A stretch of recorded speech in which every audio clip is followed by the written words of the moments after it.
नमस्कार दोस्तों, स्वागत करते हैं आपका हमारे चैनल में। तो दोस्तों, धार्मिक और आध्यात्मिक कहानियां सुनने के लिए हमारे चैनल को जरूर सब्सक्राइब करें। आज की कहानी का नाम है उम्र का तजुर्बा। एक वृद्ध रेलगाड़ी में सफर कर रहा था। जिस रेल के डिब्बे में वह बैठा था, संयोग से वह रेल का डिब्बा खाली था। तभी 8-10 लड़के उस कोच में आए और बैठकर मस्ती करने लगे। एक लड़के ने कहा कि चलो रेलगाड़ी के डिब्बे की जंजीर खींचते हैं। दूसरे लड़के ने कहा कि देखो यहाँ लिखा है, बिना किसी कारण जंजीर खींचने वाले को 500 रुपए जुर्माना और 6 माह की कैद होगी। तीसरे लड़के ने कहा, इतने लोग हैं, 500 रुपए जमा कर देंगे। सभी से चंदा इकट्ठा किया गया तो 500 रुपए की जगह 1200 रुपए इकट्ठे हो गए, जिसमें 200 के 3 नोट, 50 के 2 नोट और बाकी सब 100 के नोट थे। चंदा पहले लड़के ने जेब में रख लिया।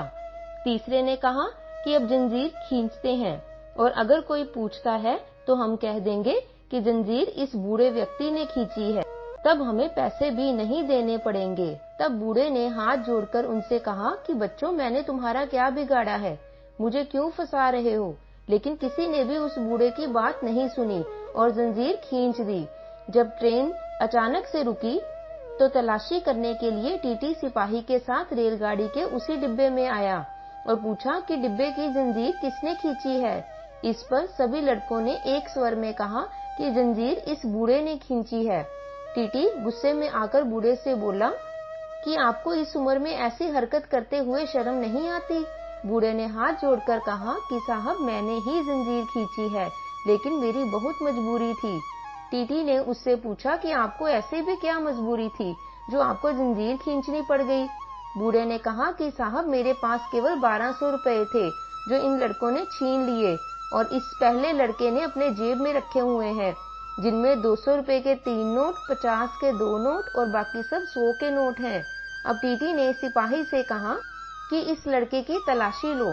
जब लड़के की तलाशी ली गई तो 1200 रुपए बरामद हुए और जैसा बूढ़े ने कहा था, नोट बिल्कुल वैसे ही थे। 1200 रुपए वृद्ध को वापस कर दिए गए। लड़कों को अगले स्टेशन में पुलिस के हवाले कर दिया गया। पुलिस के साथ जाते समय लड़के ने वृद्ध की ओर घूर के देखा तो वृद्ध ने सफेद मूंछों पर हाथ फेरते हुए कहा कि बेटा, यह बाल यूं ही सफेद नहीं हुए हैं। तो दोस्तों, इस कहानी से हमें यह शिक्षा मिलती है कि वो नादान बच्चे किस तरह उस बूढ़े व्यक्ति को फंसा रहे थे, जबकि उस बूढ़े व्यक्ति को उम्र का तजुर्बा होने के नाते पहले से ही पता था कि मैंने क्या उत्तर देना है। हमें यह हमेशा याद रखना चाहिए कि हमारे बुजुर्गों ने हमसे ज्यादा जीवन को देखा है। हमें उनको हल्के में नहीं लेना चाहिए। उन्होंने जीवन का वो लंबा सफर तय कर लिया होता है जो अभी हम कर रहे हैं। हमें उनके अनुभवों का उचित ढंग से उपयोग करना चाहिए और अपने समय और पैसे की बचत करनी चाहिए। तो दोस्तों, आशा करते हैं आपको हमारी यह कहानी अच्छी लगी होगी। यदि अच्छी लगी है तो इसे लाइक और शेयर जरूर कीजिए और यदि आप चैनल पर नए हैं तो इसे सब्सक्राइब भी करते जाएं। अगली बार एक और नई कहानी के साथ आपके समक्ष उपस्थित होंगे। तब तक के लिए अपना ध्यान रखें, स्वस्थ रहें, खुश रहें और खुशियां बांटें।